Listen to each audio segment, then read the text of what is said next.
students. Today we're going to discuss the second part of poetry. It will be about various elements, techniques, and interactive devices in specific forms. The first form is found poems. So these poems are created with a careful selection and organization of words and phrases from existing texts. So meaning to say, these found poems, since it's found, the words to be formed as a new poem will come from already existing texts. And where do we get them from? From newspaper articles, street signs, graffiti, speeches, letters, or even other poems. Once we get them, we refashion the words, we order them, and present them as poems. Now, how do we select the words?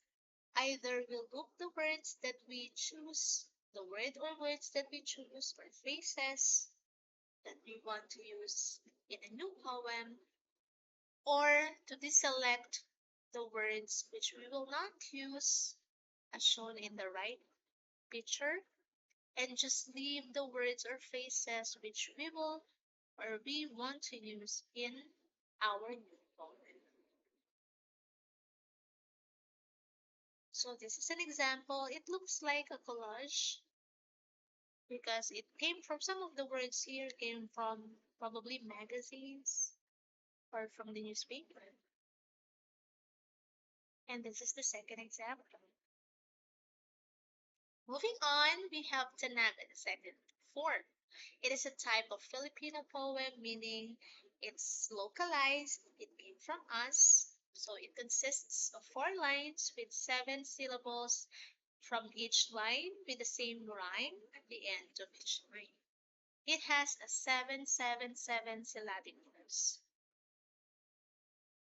Let's take this one as an example. It has 4 lines and each line consists of 7 syllables. Another one is this, although it's in Filipino text, but just the same, it follows the format or the structure. It has 4 lines and has a 7 syllable count. Like Japanese haiku, the nagas do not require any title, so you don't have to come up with titles when you write a poem, the naga. It's mostly handed down by oral history, and it contains proverbial forms, meaning to say there is some advice or values inculcated or being taught from this poem, like morals, and you can also find snippets of a code of ethics here. That's why when we go back to the previous examples, this one being the second one, what could it tell us or what could it teach us? And the first one is teaching us about resilience. The second is about honesty. So therefore, it has that proverbial forms and emphasizes moral and code of ethics. The third form is diona. So it's an ancient form of poetry that is composed of, again, 7 syllable count for every verse or line, and 3 verses or lines for every stanza. Just like haiku, it has a single rhyme scheme. So we have here a text from Ferdinand Bajado. So it has 3 lines and has 7 syllables from each line. Another example, and it also follows the structure of a duo. Moving on, we have haiku, which came from Japan and written also in 3 lines, like diona, but The syllable count is 5, 7, and 5. In haiku, what is being focused or emphasized on is nature, and it also focuses in simplicity, intensity, and directness of expression, which we know really came from Japan. They really exemplify it in their everyday lives. And if we will focus on the next slide, it's going to show us how these are applied. So this one is the first example. It's a typical of haiku, 3 lines, and has 575 syllable count. And you can guess it right. We have a lot of examples of parts of nature here. Another one is this. So simple, a natural rhythm or routine in life, but still they focus in nature and its simplicity and appreciate. Followed by, from haiku, is acrostic, wherein I know everybody or most of you already know how to make an acrostic.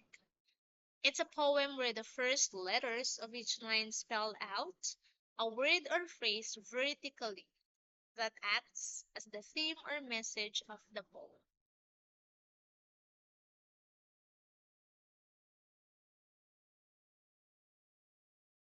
So let's go back. Sometimes a word or phrase can also be found down the middle or the end of the poem, but the most common is at the beginning. A lot of people use these poems to describe, yes, people or holidays. Lines can be made up of single words or phrases, whichever is applicable for the poem. Another thing to remember about acrostic poem is that they do not follow a specific rhyme scheme, so it's easier to write. So whatever it is that you have an idea about the topic or subject, then you are free to write, to compose without having the need to worry if it has or it's gonna be or it's gonna apply a rhyme scheme because it's not needed. We have here an example which is friend. As you can see, every letter, the first letter across, each letter contains a phrase or a meaning that is still attributes or go back to the word friend, is the subject.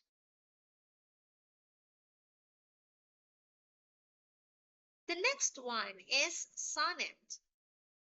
This poem is, of course, very popular, especially that it's made famous by William Shakespeare. It has 14 lines and it follows a specific rhyme scheme. It comes from the Italian word that means little song. That's why it's sonnet, coming from the Italian word little song. So this sonnets actually has 3 types, and each one is formatted a little differently, following various rhyme schemes. The first one is what we call Italian or Petrarchan sonnet, which has the following structure. Octave, or the first 8 lines of this poem, has this rhyming scheme: A B B A, A B B A, and a sestet, meaning another 6 line stanza, usually rhyming CDC, CDC, CD, CD, CD rather, or CDE, CD. The second type is English or Shakespearean sonnet. The rhyme scheme is A B A B, C D C D, E F E F, G G. And the last one is the Spenserian sonnet, wherein the rhyme scheme is A B A B, B C B C, C D C D, E E.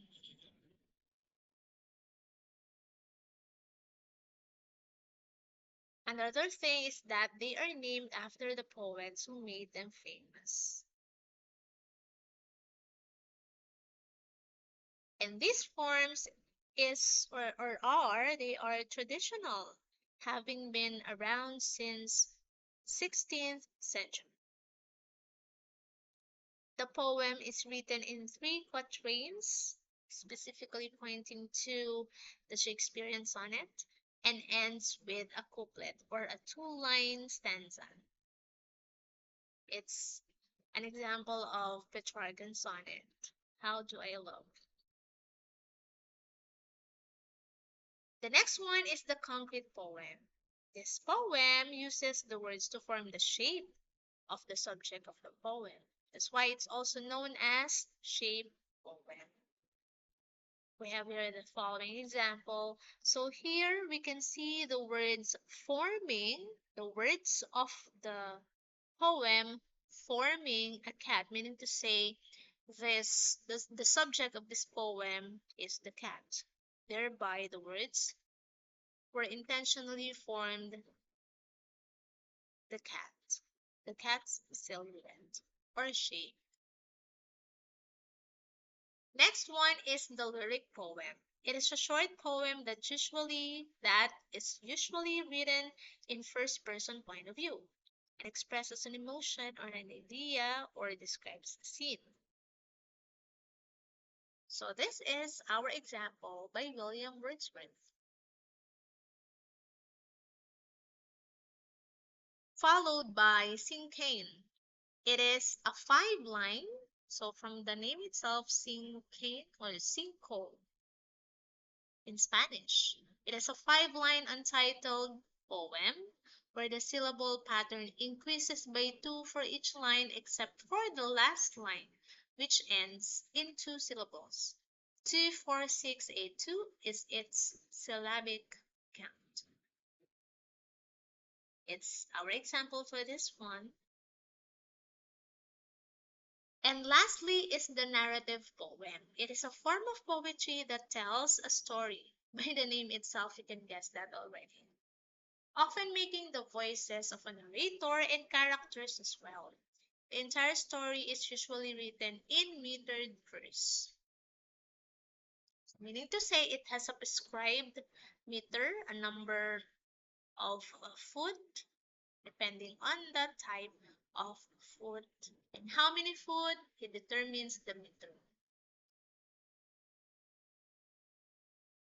Now, narrative poems do not need rhyme.